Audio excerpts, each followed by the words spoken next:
The beach is now open after parking lots were closed. We're on the tail end of that very widespread band of snow. Take a look at how much it has snowed at our Fox 11 backyard. So I'm going to scrape off what's fallen over kind of this gate that we have here. I mean, that's at least an inch. That's why the Tahoe Environmental Research Center sends crews down here to check on new blooms.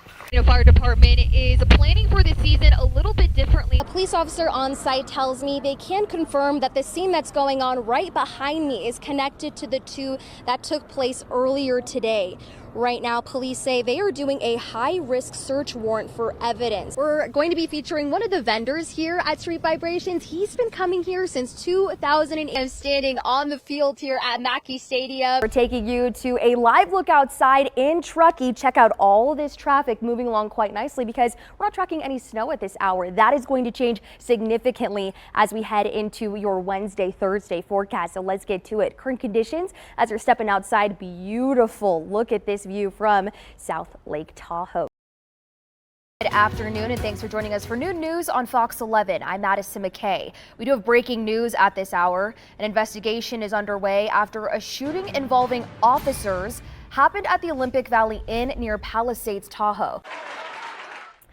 You just heard from former President Donald Trump live from Trump Tower in his home state of New York. He was just addressing the nation after he was found guilty on all 34 felony counts. And we've talked to parents like yourself, and they've told us that they're worried about the high turnover rate we've seen with superintendents over the last decade here in Washoe County. So what do you have to say to our community members who are really looking to find a leader and a stable one?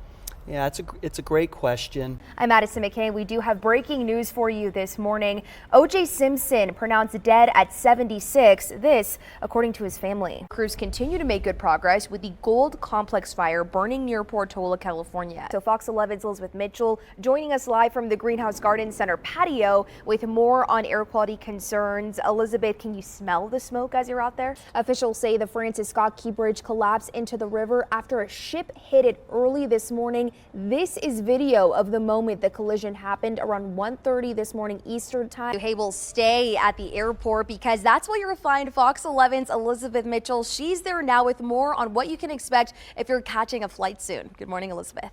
Michelle Fiore from her Nye County Judicial Office in light of her indictment on federal fraud charges. This kind of plan that is supposed to come together with both agencies just wasn't executed for the former president. What does it mean to you to see something fail epically like that from a law enforcement standpoint? You know, it kind of makes you feel bad. It gives us a black eye. Why do you think this is becoming more popular now? I mean, the term sleep divorce is fairly new, but there have been couples that have been doing this for decades. And areas that were not flammable before are flammable now. July 4th of last year, a big thunderstorm struck the Humboldt-Toyabe National Forest about 16 miles south of Gardnerville, forcing 2,400 people from their homes, shutting down major highways, and destroying 23 buildings throughout forest communities in California and Nevada.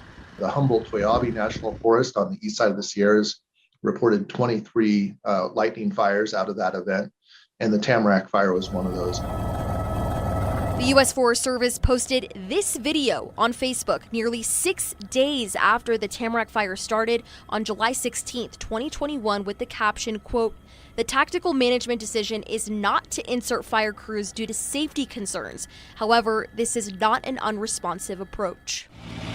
The Tamarack fire would then grow to over 68,000 acres. The Tamarack fire being up in the wilderness and surrounded by rock and very difficult to access. Several agencies were working to control the Tamarack fire from early July to late August. Here's how they typically treat a day with lightning in the forecast. We usually put into place what we call staffing patterns. And basically what that means is we will keep additional employees on duty, staff additional equipment. But the biggest question fire crews need to answer during a thunderstorm? What's going to make the big change for us is, are these conditions, these current conditions that we can expect, going to be determine a red flag day. A red flag warning alerts fire agencies of immediate fire danger, allowing them to staff properly. However, we are just learning after getting the archive forecast discussion from the National Weather Service that they canceled the red flag warning the weekend the Tamarack fire started. Here's why. So when we have a lightning event,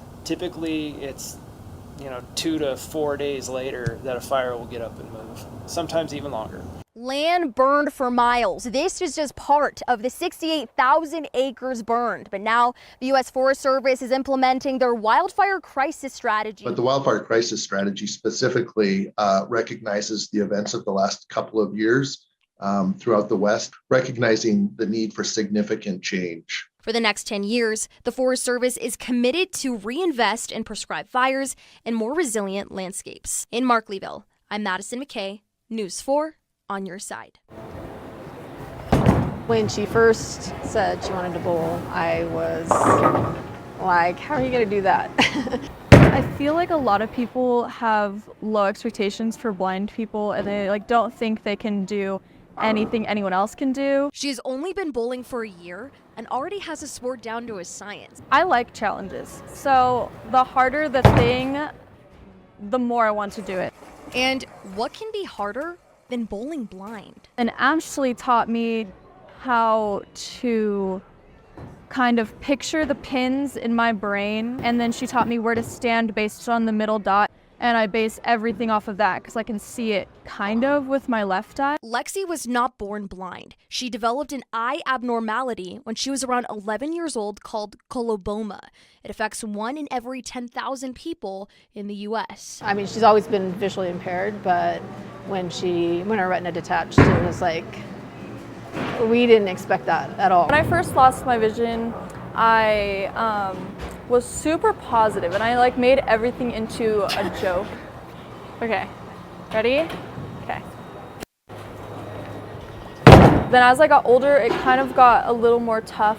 School's hard when you're the disabled one. If you think being blind is a strike against Lexi, think again. She bowled over 200 points during a tournament. Since I based everything off of feeling, I just kept bowling the same way how I felt, and I just got 6 strikes in a row, and it all just worked out.